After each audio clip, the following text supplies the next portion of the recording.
Okay, let's consider the sequence 2, 9, 16, 23, and so on. Okay, is this an arithmetic sequence? Matatawag natin tong arithmetic sequence pag mayroon siyang common difference. So, let's try. 9 minus 2, we have 7. 16 minus 9 equals 7. 23 minus 16 equals 7.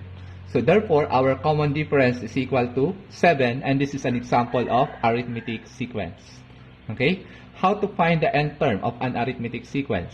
Okay, let's try to have this by notation. A sub 1 equals 2. So our second term can be found by 2 plus 7.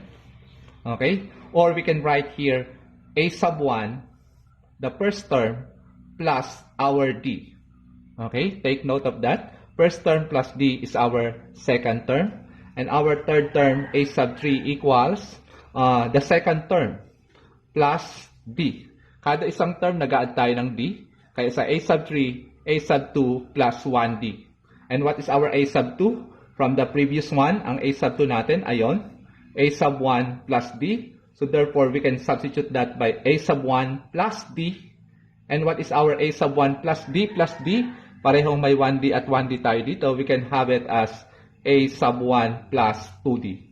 So that is now our A sub 3. How about our A sub 4? Ang A sub 4, nakabase siya sa A sub 3. A sub 3 na dinagdagan natin ng D.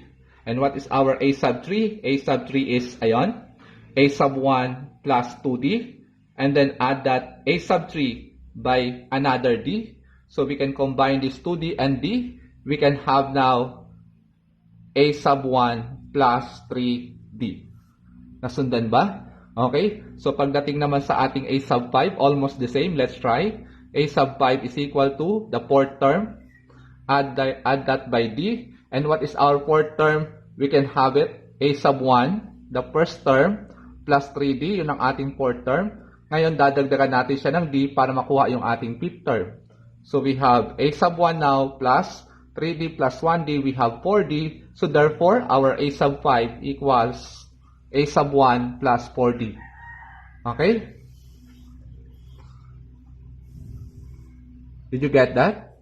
So, sa ating observation, makikita natin na ang ating nth term, A sub n, is equal to the first term plus our D, which is 1 less than our n. So, ang ating, kapag ang n natin ay 5, ang ating multiplier sa d ay 4, coefficient ng d.